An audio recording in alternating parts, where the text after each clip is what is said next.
So they're coming to you because there's a problem. Right. But they're going to deny Right. that there's a problem.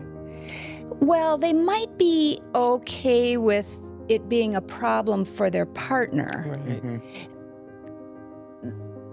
But to try to talk about ways that they're possibly supporting the illness. Like I love when I get to help somebody separate their love for the person. You can love your man and hate their illness. Be angry at what their husband's illness is taking from them, from the family. Yeah. And that we as humans have the capacity to have both those things going on at the same time, and it's not disloyal to be loving the person and very mad at what's happening. The same way one would feel if someone had cancer. You know, I love this person and I hate their illness.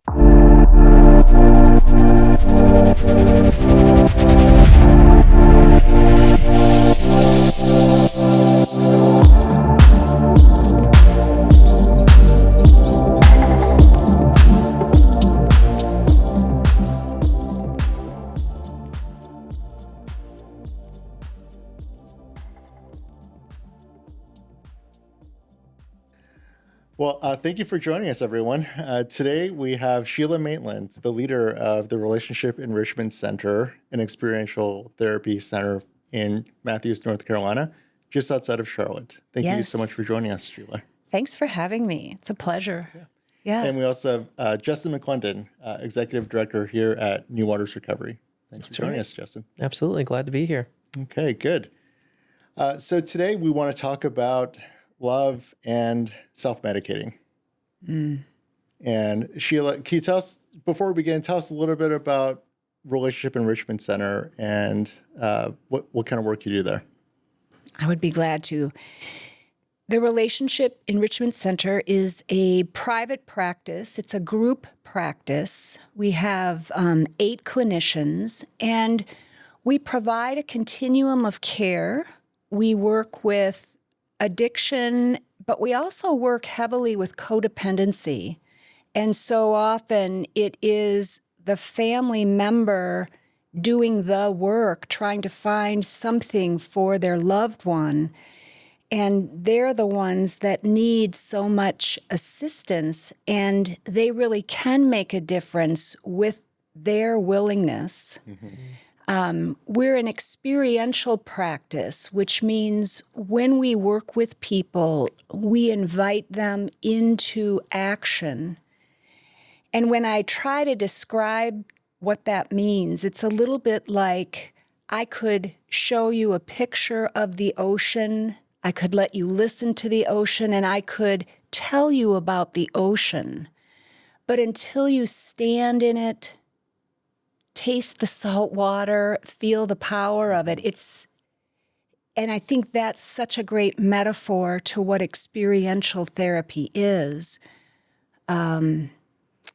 We also work with individuals, couples, families, groups, and we do workshops. So we do many things. And we work with a lot of professionals in becoming licensed and training experientially. You do it all. It's probably more than you wanted, but yeah, that's I love it. what we do. I think it's really important for people to know that there are places like the REC where they can get help. Yeah. So here at New Waters, we help a lot of individuals who are in marital distress. Yeah. The marriage is on the rocks, and part of how they got here is they got kicked out. Yeah. And so I think for the benefit of the many people out there, because this is way more common than we would want it to be. So what if you could maybe think about a client or a story where you were involved in assisting, and we're just if you could tell us about how you worked with them and how they wound up at your doorstep. Okay. So often we'll get a call from someone that's calling about someone.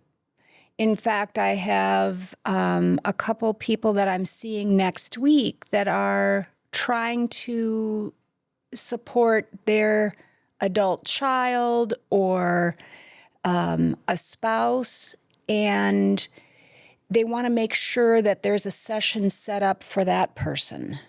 And while that's amazing, and yes, we want to help that person, I would prefer to work with that set of parents or that partner first, because it is so often the family is experiencing their own PTSD, their own walking traumatic experience of, are they going to make it this time or not?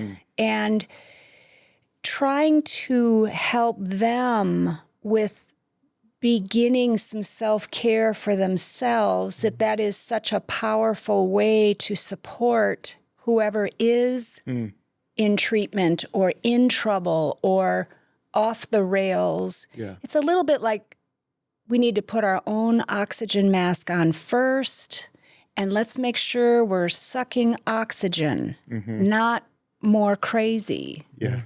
Yeah. What are some of the traumas that are going on that they're like, I can't handle anymore, I need to call for help? Well, it can certainly be the obvious ones like a DUI or some type of huge financial betrayal that's come out, or some humiliating or embarrassing public event. It could also be some infidelity. All the things that happen when too many spirits or, the consequences of a car accident, the consequences of,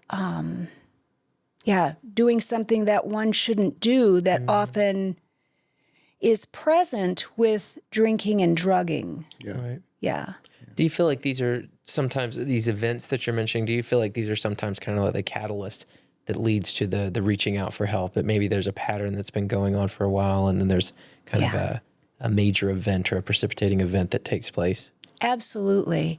And when I get to work with that family member, I get to hear something about the backstory, because usually, to your question about the trauma, it might be that this is a repeat of someone's family of origin from 30 years ago, like the couple where the wife calls, her husband is struggling with addiction, and she doesn't know what to do. And when she comes in and begins to unpack some of her story, of course, she was raised in a family where there was addiction. And so the trauma of the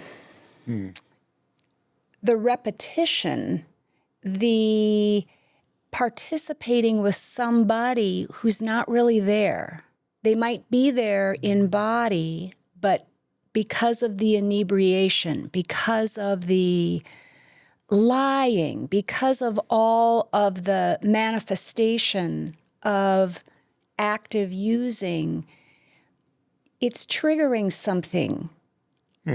Something obvious to an outsider and to a professional, but to the client or the wife in this example, she can't connect those dots because she's right in it. She's in some paralysis. Right. Wow. Yeah. So in this story, the wife called you Yeah. to help the guy. Right. And what's her, and she has no awareness of her own piece of it. Right. So what happens when she sits down How do you get her in the door?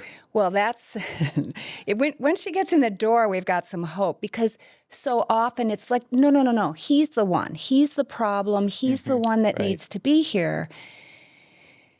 And trying to acknowledge and really listen to her and her belief, and also suggest that we can also help her. It's I wish it were easier. Sure. But when she does come through the door, hopefully she'll feel seen and heard.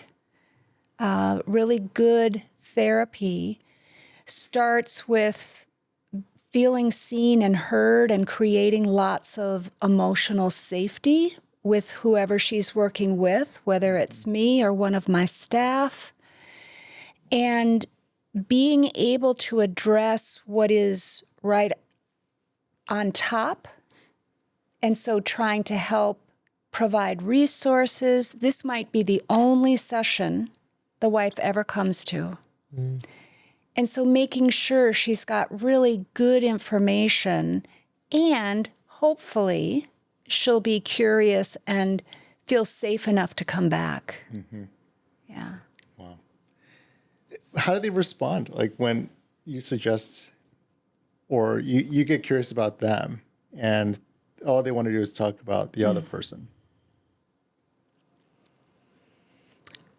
Well, often they're in tears because they are so used to micromanaging, mood managing, covering, enabling, making sure it looks good on the outside, despite how fractured this person might feel on the inside. And so just inviting them to try to take a deep breath and inhabit their bodies for just a few minutes. Yeah. You know, what is it like for you?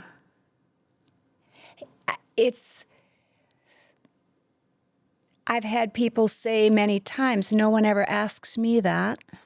Wow. Or I don't really even know. I don't know how I am. Which I understand and relate to. Sure. And yeah. So that they're so caught up in that pattern, in that cycle, they're just not stopping long enough to pay attention to themselves, I guess, right? Well, exactly. And that's the part that's so challenging to intervene on. The illness being so sophisticated that it's certainly got the husband inebriated and doing whatever he's doing. But now the wife is also so impacted by the illness that she has an illness too. And the illness, part of its presentation, of course, is denial. Sure. That is sophisticated. That's a complicated thing to try and, like I can't explain it, you know? So they're coming to you because there's a problem, Right, but they're going to deny right. that there's a problem. Well, they might be okay with it being a problem for their partner, Right. but to try to talk about ways that they're possibly supporting the illness. Like I love when I get to help somebody separate their love for the person. You can love your man and hate their illness. Be angry at what their husband's illness is taking from them, from the family. Yeah. And that we as humans have the capacity to have both those things going on at the same time, and it's not disloyal to be loving the person and very mad at what's happening. The same way one would feel if someone had cancer. Yep. You know, I love this person and I hate their illness. I love the way you kind of separate those two things, because I think, especially those of us that, work in this field and understand that disease, it really is two separate kind of entities, right? And that person, their brain, and I won't get too much into that, but becomes hijacked, and they're not Right. who they are on the inside, right? Right. Yeah. Mm-hmm. Yeah. Absolutely. It's true. So sometimes you use the word, you don't, I know from previous conversations, you don't like the word addict or addiction, but you use the word medicator. Yeah. Tell us, what is a medicator? So a medicator is anything that is numbing me or blocking me. So a number could be the Dairy Queen. The number could be the 6 hours of Netflix that I love watching. The number could be my obsession with my business. And I think what the distinction between when is it a thing and when is it a medicator or a number is, when are there consequences? Am I having consequences because I can't stop watching whatever Netflix? Yeah. Am I having consequences with my health because I'm not putting healthy food in my body? And I really prefer talking about medicators, numbers, and even invaders, because so often the things that keep us from addressing what we need to address are certainly valid. So an invader to someone's coupleship could be a newborn baby. And that's a beautiful thing. But it makes it really hard for the couple to spend time together when there's a newborn in the house. Right. Yeah. Absolutely. The other thing about the word addict is there's a lot of assumption. It's one thing if I want to share, and I do, that I'm a recovering addict myself. But if someone had told me that 30 years ago when I got into recovery, I would have wanted to fight about the name as opposed to look at whether I was maybe doing some things or as having some consequences because of my drinking. So you're saying, I'm not an alcoholic, I fell, or, Oh, I tripped. yeah. I didn't eat enough before going out. I didn't study. That was my favorite one. Yeah. Didn't have enough to eat. Yeah. Right. That was not true. That was not true. You hinted though, like when someone's spending a lot of time in a medicated state, Yeah. they're not connected with reality. They're not connecting with their partner. Right. So, like, what is it like to be in a relationship and in couples therapy when a medicator is still running wild in someone's life? The word that comes to mind is crazy making, because it's a little bit like 1 minute the person's there, and then without any hint, rhyme, or reason, they're not there anymore. Like the veil drops, and what I think is so difficult for the partner is to not make it about them.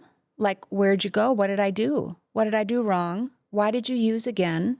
Did you use again? Yeah. I don't trust my own experience of knowing the signs and symptoms, and I don't have the skill to speak about what I want or need, and I make this mistake of talking to the person while they're inebriated, Right, or high, or checked out, and then get incensed when the next day they don't remember the conversation, like they're in a blackout. Wow. Yeah. So there are people who are trying to have a real relationship with someone, and it's just not working. Yeah. They wake up the next morning and they don't remember the whole conversation they had the day before. Yeah. And how frustrating that must be for the family member, right? To trying to connect or trying to, discuss an issue or whatever it is, and then to have, that be the outcome, right? To feel like, oh, you're not listening to me, you don't care. I could only imagine, right? Well, and I, again, think that speaks to the sophistication of the illness. If I'm trying to connect with somebody who's not there, there's something possibly wrong with me. And then when they're not there, when I implode on myself, like I did something wrong, I must have caused this, or they must not like me. Like that's kind of, like I would have to have some degree of compromised thinking as well. Because if somebody on the street ignored me and I was trying to talk to them, there would be a point at which I would stop trying. Right. Or if an employee or an employer, that's always such a great test. What if this were my best friend? And I was really trying to connect, and they weren't there, and then the next day, Right. It's like a totally different set of rules right. that people are living by. Right. This is a family illness. There's no bypass. This does not just happen to one. The lowest common denominator in medicating and addiction is 2. There has to be 2 people. Even if I'm living under a bridge and I'm walking to the liquor store, somebody's got to sell the liquor to me. Right. Right. That's such a desperate analogy, but it is not, there has to be at least 2 people for this to continue. That's interesting. Wow. Yeah. Yeah. So Very interesting. here at New Ars, we say where there's addiction, there's trauma. And now we can also say there's a relationship that's sustaining it in some form or another. So how do couples get help? Like, how do you tackle? Yeah. It sounds like quite a puzzle. Well, I think it really helps to talk to somebody that knows more than they do. So that could be a family member, usually not. But it could be somebody that's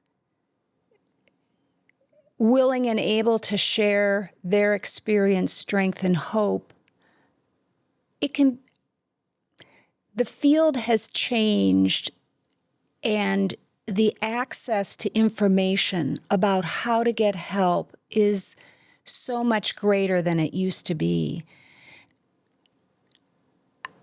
In addition to the lowest common denominator being 2, I think at the root of addiction and co-addiction, or families being in this, is a level of dishonesty. And so how they go about asking for help from somebody that knows more than they do. If I were worried that I had cancer, I would not go ask my accountant. That's a good point. I would not ask my mom if she thought I had cancer. Right.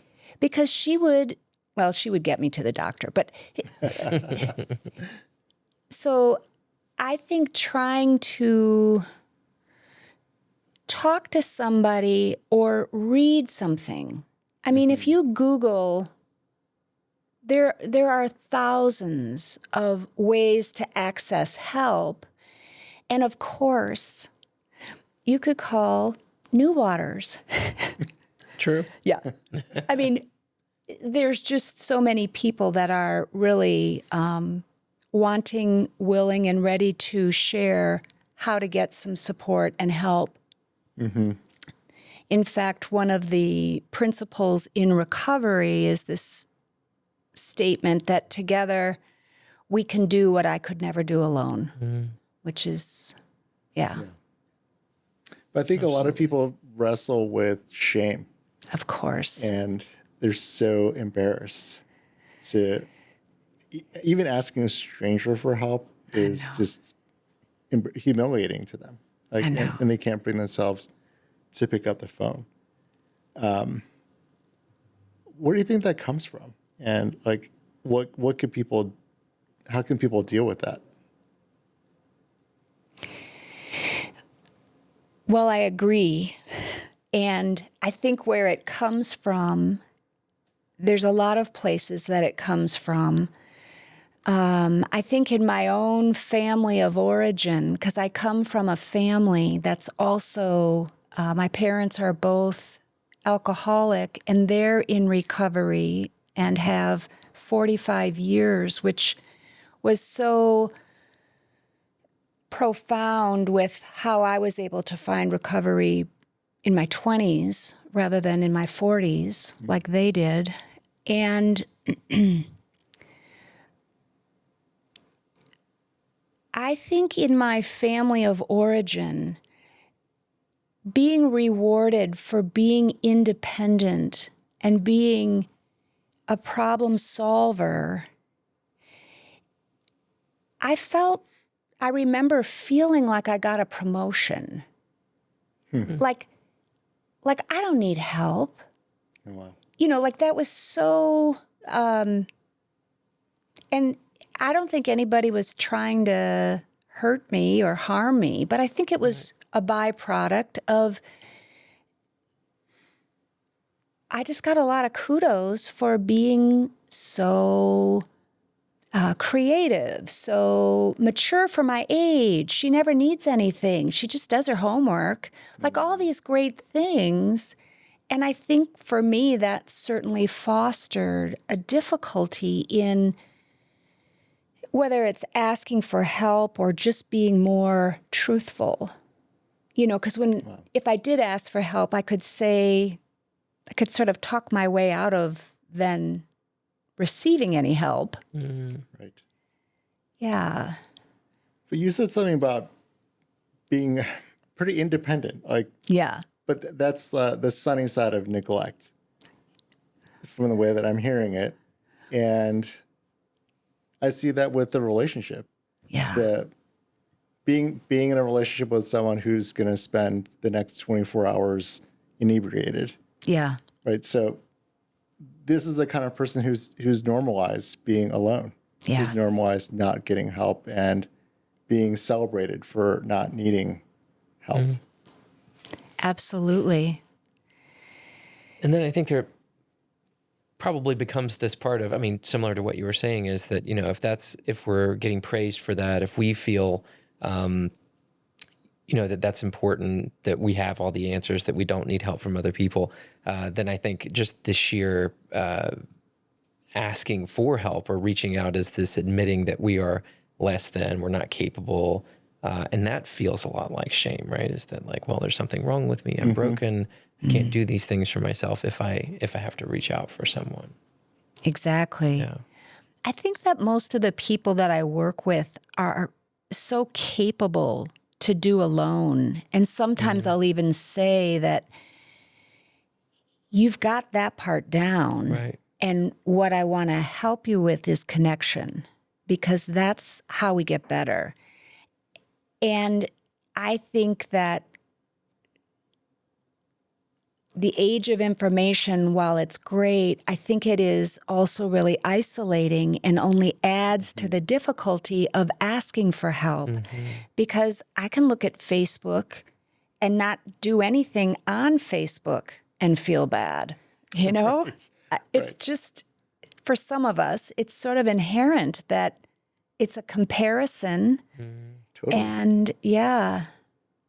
I know a lot of people who have waves of shame Yeah. as they're scrolling through, seeing how other people are doing things that they're not Yeah. doing, have things that they don't have. Yeah. And they feel so low. Yeah. And we've all been there, Right. Right. So shame is everywhere. Everywhere. Absolutely. We all wrestle with shame. And some of us, through our recovery and our work, we figure out a way to deal with it in a healthy way.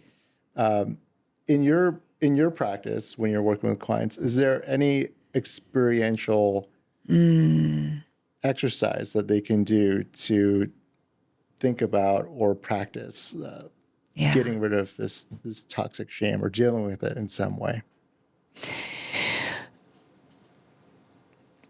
I'm pausing with how I want to answer that because you can't do this in your bedroom by yourself. Right. I mean, you can try, but I don't think it's going to work. But one of the ways that we will often simulate or experientially show is talking about the shameful events, like naming a couple of shameful events that have maybe happened in somebody's life and being able to place that on a scarf so that it's externalized. It's off the person, but then out on the floor. And being able to look at it from some different perspectives, and then possibly if it's a group, if this were in a group process, maybe having a role player enroll as the client so that the client can see themselves with all this shame on them. And then having them reverse roles, like putting it on the client. There's other ways, and then of course the healing about, I want to take this off, or I can't believe this feels so heavy. Building a picture of one's shame so that they can get it off of them. The very act of sharing what is so shameful is how we rewire the nervous system. If I've been secretly feeling bad, shameful, and embarrassed about the things that I did when I drank, to be able to take that off, to take the secret out of the vault being me, and to have other people acknowledge, to validate, not to give advice, but to connect. It is the experience of feeling seen and heard that rewires a different neural pathway in the body. And what am I saying about that?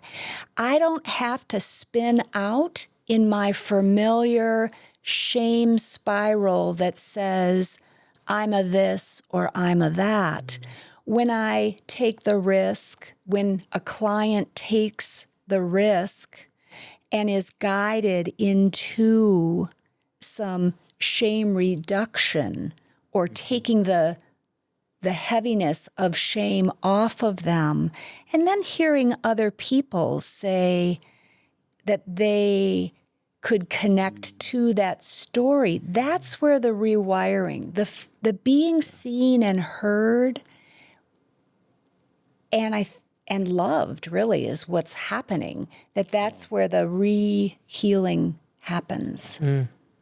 Yeah. So I hear you saying that shame is kind of, and this is just my summary, if you will, but shame is isolating, and maybe we could define it as disconnection. And then it sounds like the healing from that is fostering the connection, right? Yeah, we should have just asked you, Justin. That was much shorter. Yes, of course. Just making sure that I'm understanding. You've got right? it. Yeah. That's good. That's good. Yeah. Yeah. But I couldn't agree That more. rewiring piece is so powerful, Sheila, because I mean, it stirred up a lot of stuff for me as I was hearing you talk about it, because I had my own powerful recovery experience in experiential group therapy, and I can remember feeling lots of shame growing up in a very perfectionistic kind of, you need to figure all this out on your own, and if you can't do it, what's wrong with you? Like this is kind of the story. Like there's something wrong with you if you can't figure it out on your own. And my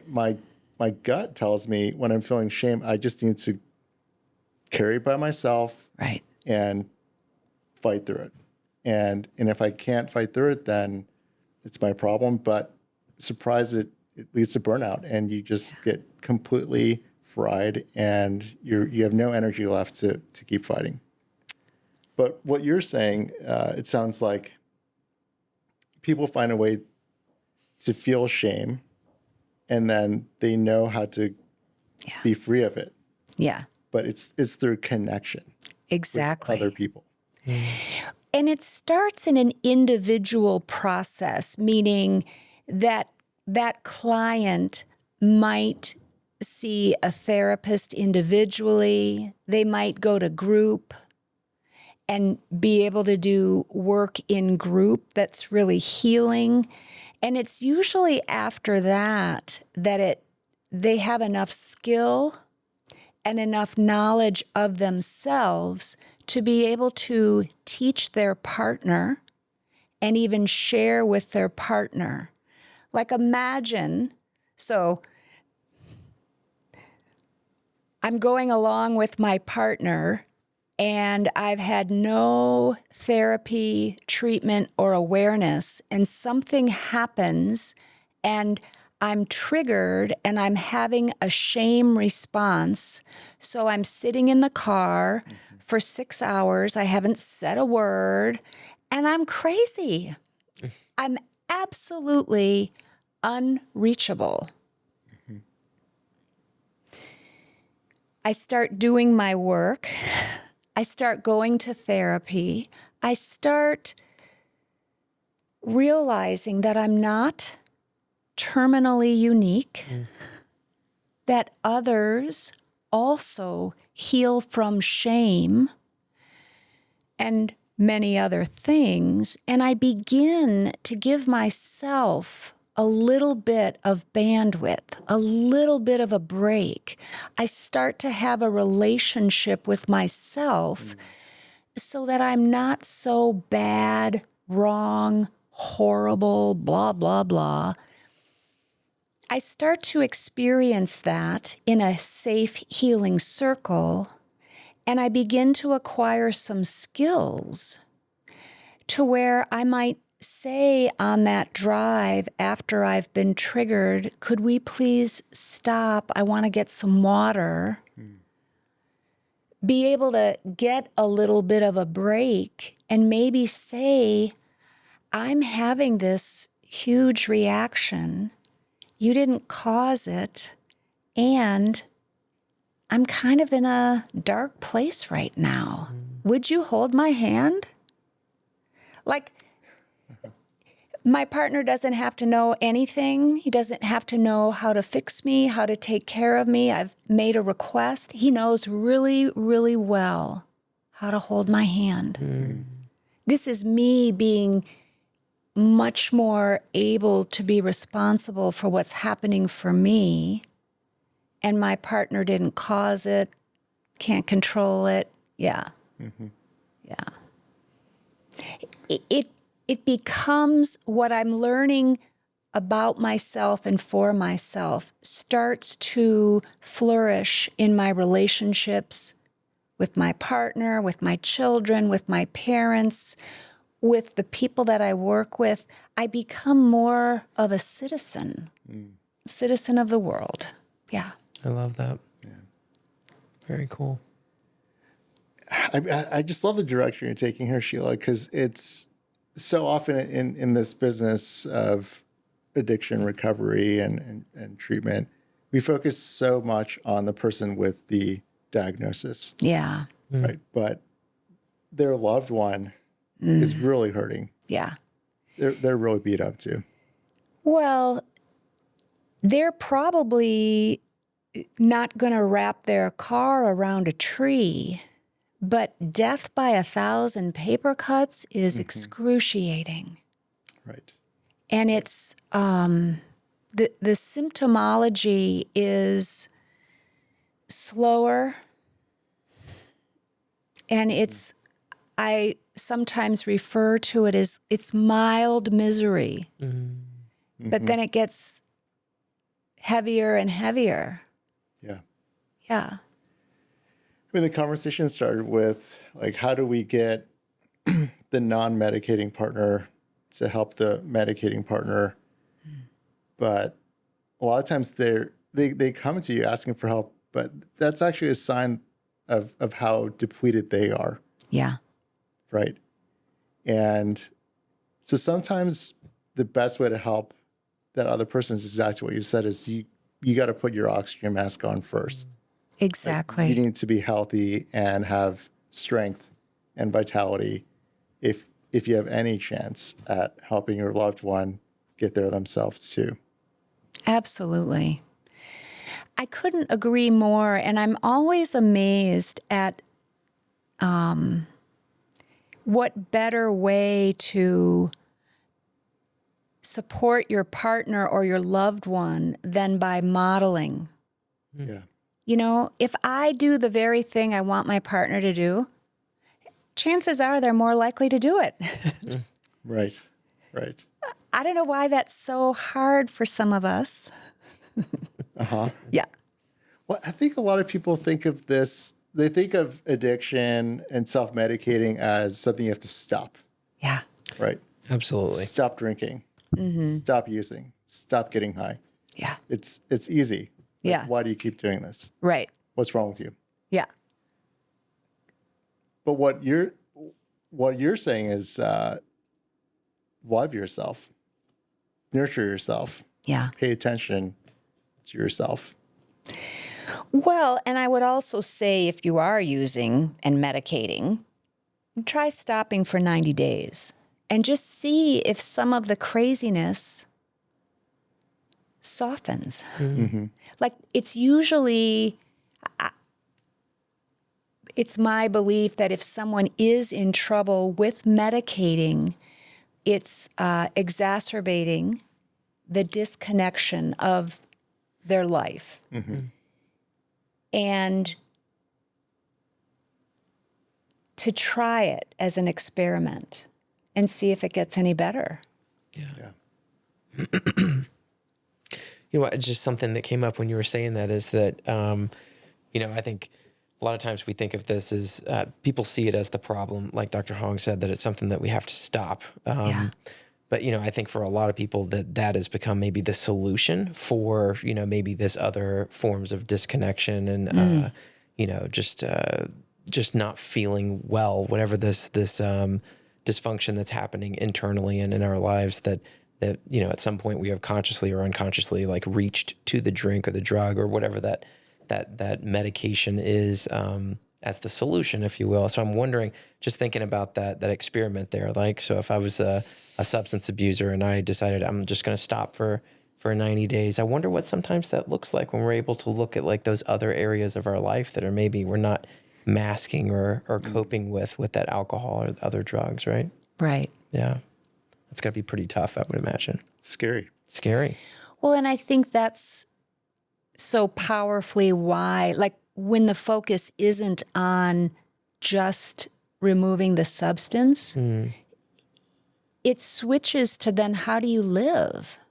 Right? How do you live without this? And how do you learn how to recognize your feelings? Because of course the anesthesia, the numbing cuts the feeling. So how do you identify what it is, and then what is that informing? What, Yeah. you know? Yeah. That's very interesting. Wow. Well, Sheila, it's so painful to deal with not paying attention to yourself, like the misery, right? Yeah. Yeah. And I think it's just incredible, like to make it so simple that pay attention to yourself and work with someone who knows how to guide you Yeah. in reviving this art of taking care of yourself. So, but how do you, if for the people out there who are listening who might not know how to find a good professional to help them with this, like, what's your advice on how to find a good person to work with? Mm.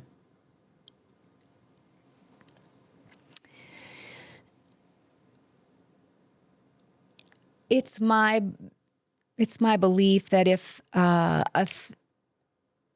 client can ask the therapist or whoever they're considering, well, like we could go to psychologytoday.com and just start there. Yeah. And in vetting who is the fit for you, I think as a consumer, any person that's considering coming to therapy, if they're not able to read a bio or get a sense for somebody by looking at their website or looking at their profile, and their gut is saying no, to trust that. I think asking somebody that is pleased with the therapist they're seeing, that's a great way to find somebody. I think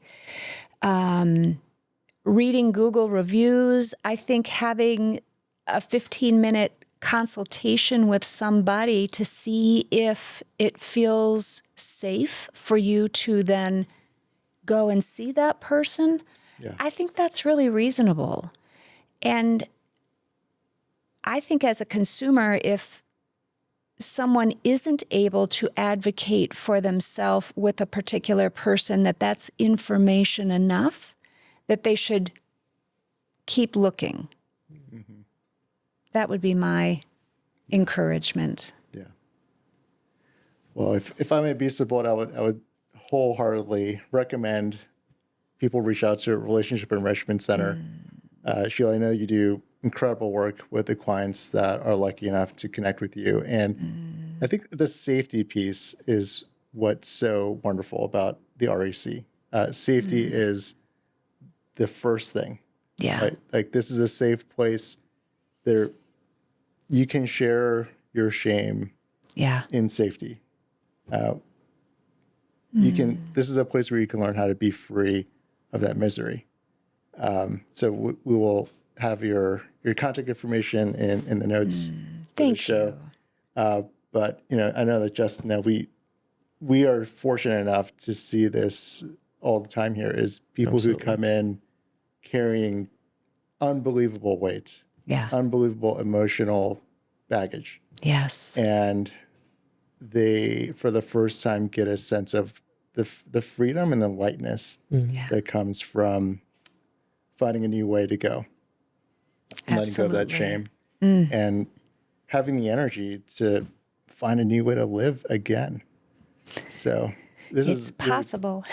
It's a great right? thing that it's a great news. way to wake up in the morning and know, hey, I'm going to go do that thing today. Yeah.